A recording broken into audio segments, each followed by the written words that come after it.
Alright, I am back with a Dragon's Dogma 2 video. That's something I didn't think I'd be saying here. Yeah, like, I've known this game has been coming out for a while. I know some people think it's a really big deal and they've been waiting a decade or whatever for new Dragon's Dogma. I have not played Dragon's Dogma. It's one of my, many gaming blind spots because you can't play everything. But I heard enough good things about it where I'm like, alright, you know what, I'll do that instead of grinding whatever the hell in Destiny, or yeah, I guess I'm giving up Helldivers a little bit, but whatever. I expected this to be one of those videos where like I play something and I'm like, it's not really for me, and then a bunch of fans come and give me lots of dislikes and whatever. My opinion on this is sort of ever evolving, where it's kind of accurate what people said about two things. Like, it kind of picks up after like 10-12 hours, which is where I'm at now. And also, if you just sort of explore and do things, as opposed to being super into, like, specific quests, especially the very terrible main quest, at least terrible so far, it gets a lot more fun. So that's kind of what I'm doing. The main quests, like, I got to a point where it just keeps sending me into this castle to, like, sneak in and get things out of a chest and a desk and stuff. Like, it's very boring. I'm like, I don't like doing this. I'm just gonna go somewhere else I haven't been and just start killing things and leveling up and finding crap. It's the old, like, Skyrim, never do the first quest thing. I was never like that in Skyrim. I always did kind of end up doing the main quest. I'll probably go back to it eventually, but I'm having a lot more fun just sort of wandering around and finding random crap, and it's kind of a lot of work to go all the way back to town, so I'll leave that hanging for a bit. I do need to buy some new skills here. So, I'll have some gameplay here. Apologies if it's bad quality, because this game runs like ass on my computer. I think most computers. It's just terribly optimized for PC. It is primarily supposed to be a console game. They want you to play on controller. It's better, it plays better on console, but whatever. I play everything on PC now. I guess it'll get patched eventually. There's like a patch today, but it doesn't really do anything that much for PC.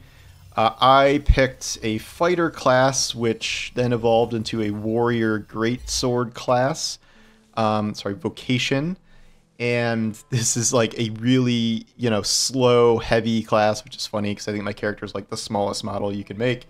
And it was like kind of just clunky at first, but then I started unlocking more and more skills, and especially I like this combo where you can do like this uppercut with your sword to stagger big monsters, and then you have like a downward stab thing where if something is like lying on the ground and you're like on top of its chest, you will just do like 2/3 of its health bar with that one move. So I'm really kind of, warming up to the class and just really combat in general. I have my little party. I have an archer pawn that's my main pawn. She's, shooting things with her explosive bow. And then you swap out your pawns as you go, and I'm usually alternating between like another warrior or a thief stabby person, and you always need sort of a mage for healing and spells. This mage I got from a rift gives me a lot of weapon enhancements, like she infuses my sword with fire or electricity or whatever, so that's been pretty useful. I didn't really get the pawn thing at first, where I'm like, this is kind of weird, because like the pawns you get from rifts don't level, so you have to like keep replacing them as you go, as you level up and enemies level up. Where I'm like, well, that's stupid. You don't really get attached to any characters or whatever. But like, I don't know. It grew on me. I think it's kind of fun.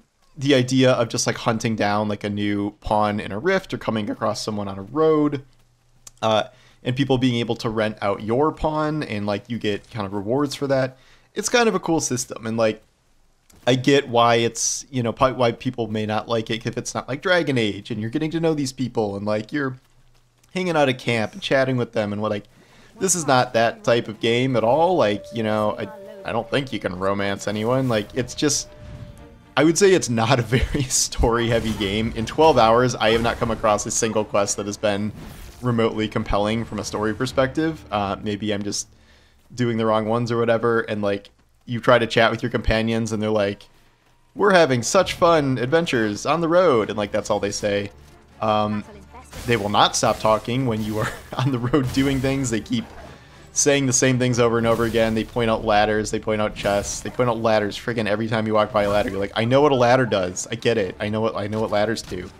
But I'm really like, you will probably see this gameplay and be like, why didn't you do this, you idiot? Like, why didn't you do this? And like, I'm not looking up guides. I'm not familiar with this series, so I'm just kind of stumbling through it. I keep running into these exclamation points where like, I know there's something important around somewhere and like, I just cannot find it 90% of the time. So I'm not really, you know, too adept at hunting that kind of stuff down. Problem solving is a bit painful. Like, I see some of these, like, here's a locked building, but you can see the, you know, the barricade through the window, and like, normally I would just like shoot it with an arrow or something, but like, I think I'd have to change vocation because I don't know how to direct my arrow pawn to shoot it. I'm sure there's like a way. I just don't know what it is. There are some aspects of the game that I find less fun. I think this idea of heavily limiting fast travel is extremely stupid, and like, I get that it's like, this is Dragon's Dogma, this is a thing, but like, in practice it can be pretty exhausting and annoying. There are limited ways of fast traveling, like you know, currencies that you can spend, or you find an ox cart in a city and it'll take you somewhere. But it's not just, you know, you get a waypoint, you can warp there whenever. And the idea here is like, oh, it encourages exploration and like running into things on the road, and like, I don't really think that works super well in practice. Because like, if you're retreading an old road that you've been on before, you know, chances are I haven't run into anything like ultra crazy on like paths I've taken before. Like, oh, there's a new group of bandits. Oh, there's a new ogre. But like, it's just sort of annoying to just walk all the way back to whatever city you want to go to, or across the map to revisit somewhere you've been. There's no horses. Like, you can't reduce this time at all. Stamina drains very quickly, so you're just constantly running, stopping. Even leveling, it hasn't gotten much better. I think you can lighten your load to make things a little better, but it's pretty exhausting. I just don't agree with this idea that because you don't have fast travel and you don't have horses, this like encourages exploration in a way other games don't.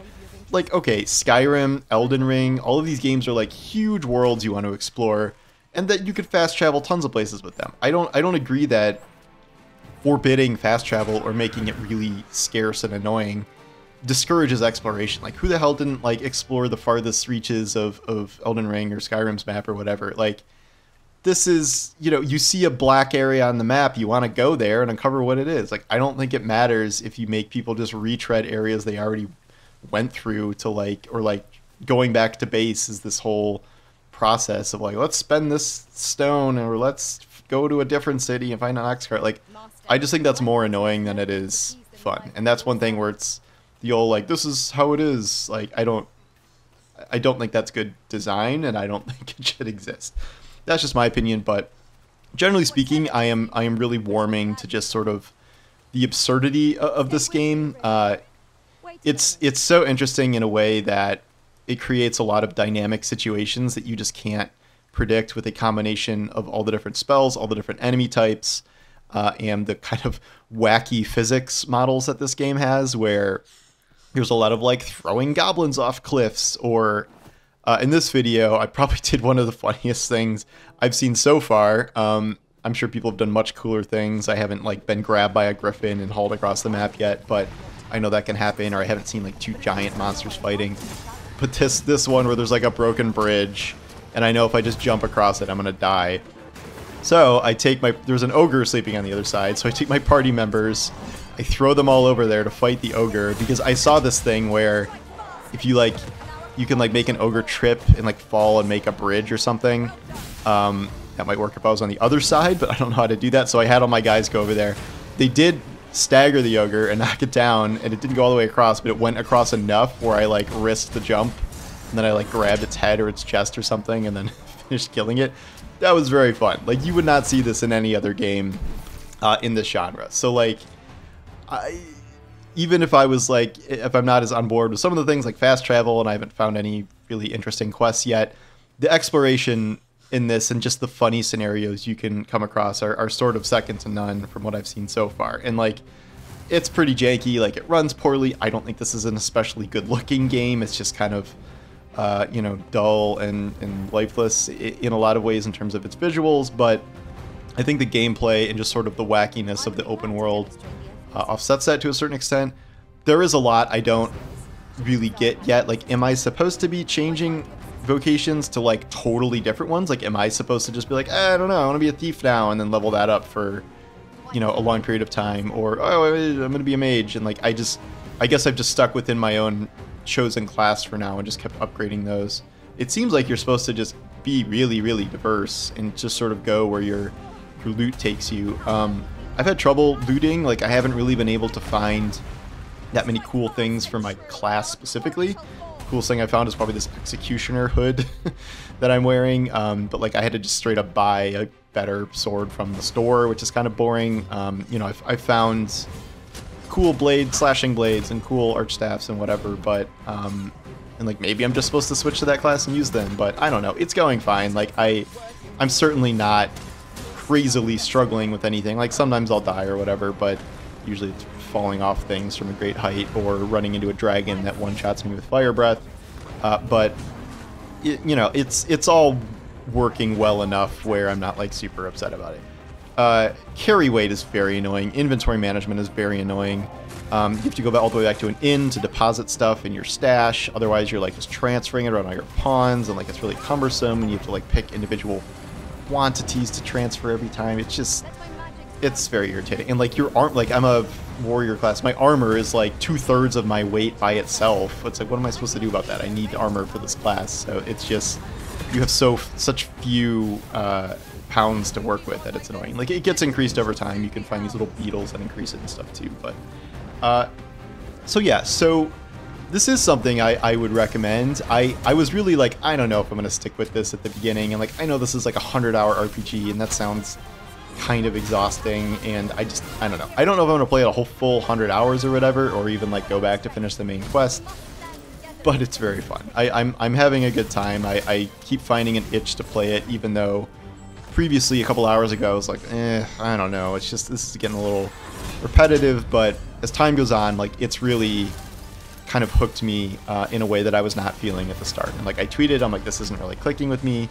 10 hours later, yeah, it's kind of clicking with me. So, you know, a full-priced game is a little hard to always justify, but you'll clearly get a lot of playtime out of this if it does click with you.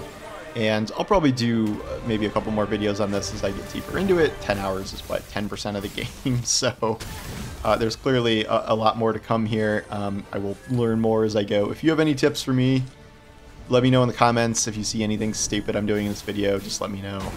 I'm not familiar with this series. I just started this with no guides, really. I'm just kind of barreling through it, but I welcome the knowledge of my my peers here. And if you want to rent my pawn, I tweeted about my pawn's code, so I gotta get some sick pawn renting currency, and she's very helpful. I like her a lot. She does a lot of damage with her explosive arrow shit. So, you know, have fun.